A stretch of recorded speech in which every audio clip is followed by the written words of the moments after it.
Next, I'm proud to introduce you our architect, Jonathan Levy. And he is the principal at Jonathan Levy Architects in Boston, which is a collaboration with JLA and Burt Hill. We've been working with Jonathan for the past 5 to 6 years, and I know he has some pretty exciting things to tell you about. No pressure, John.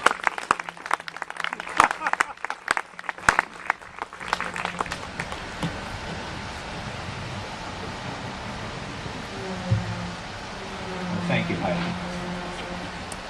I have my own thank yous to give in a minute as well. Seeing all of you gathered here together it causes me to reflect on the nature of our school project and what a school really is. Certainly it's for the children. The thing that comes urgently to mind is how critical schools are as the core of our communities in this modern era, where we're all sequestered in our bedrooms, watching television, or somehow vacantly on our computers. Schools are really the one place where communities come together around our children. And this is a school which has been designed with that in mind. I'm going to organize my remarks along the lines of the various levels of community that this project serves. Most importantly, this school reflects the individual character of Belmont. I grew up in nearby Newton, and Belmont was always a town that we looked to as a competitor, but also as an example of a town that really knows how to come together around its broader shared purposes. And what really epitomizes that for me are the people that we've worked with over these past 5 to 6 years. At every level, the selectmen, the representatives, the senators, but especially here in Belmont, our Wellington School Building Committee.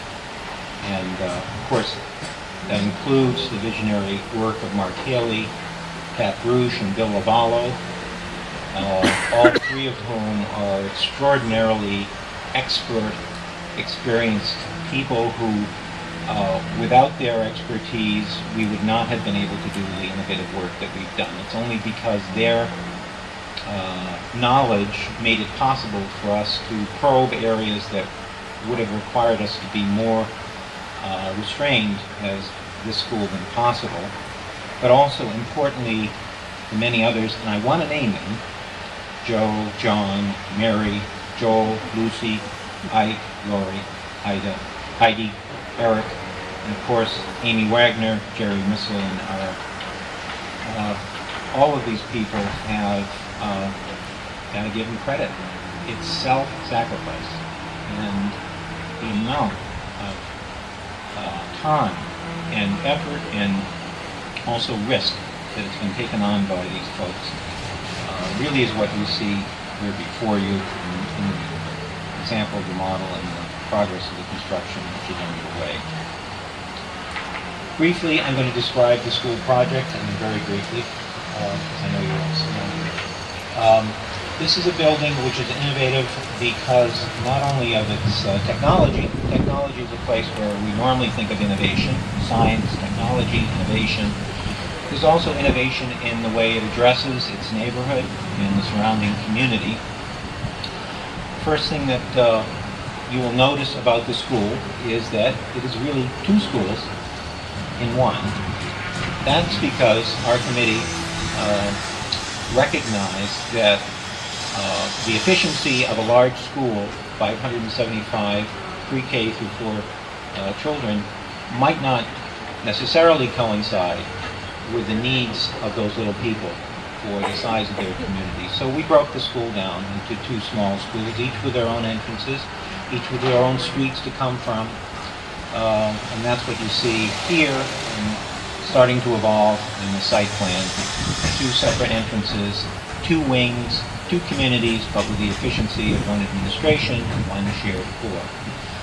In terms of the way the building addresses the neighborhood, It's a building which has a fully separable community functions, so that the gymnasium, the cafetorium, the music room, the administrative meeting rooms can all be used by the community separate from the operation of the school. A very important feature of what we've done. In terms of the children, most importantly the children, the classrooms reflect truly the dramatically changing nature of education today, where we don't think of children as soldiers all lined up in a row in the classroom. We think of them each individual, and each of their individual needs are taught to. That requires more space, requires flexibility, and that's a kind of innovation in the classroom design. I hope you all have a chance to walk over to a view of the classroom and you see how different it looks because of the way it's been tailored to this new form of education, which is about specialized individual instruction.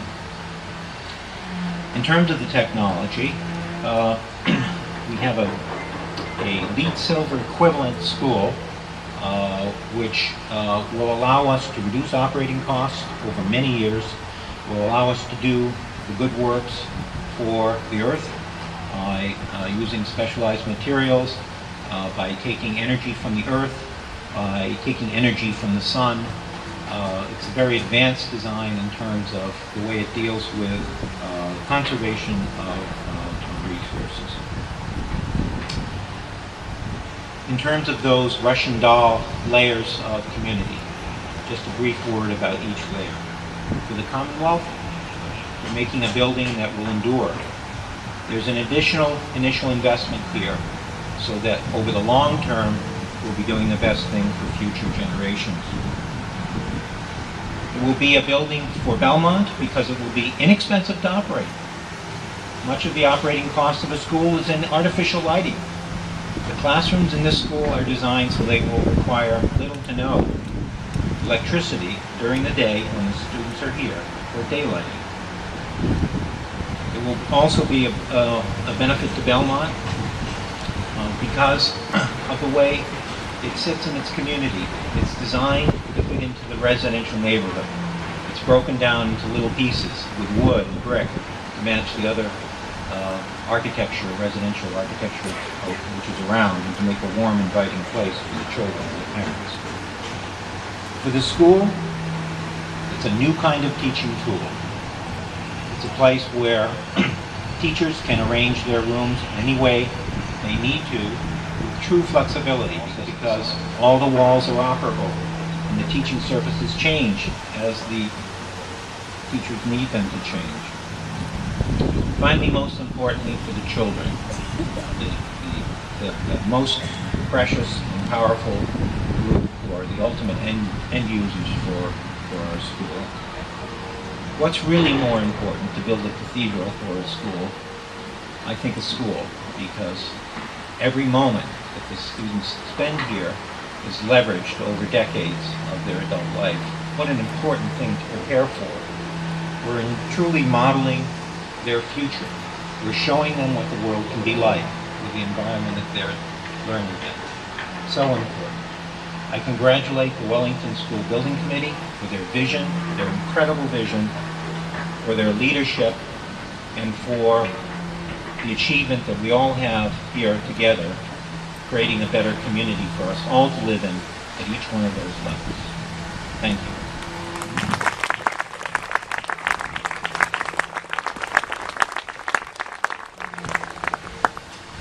In closing, there's a saying that I say with my girlfriends, some who are in the back there. It takes a village. And after hearing all of our speakers today, you can see how true that is. On behalf of the entire Wellington Building Committee, we would like to thank our speakers for sharing their thoughts about this exciting school project. We look forward to seeing you all on the first day of school.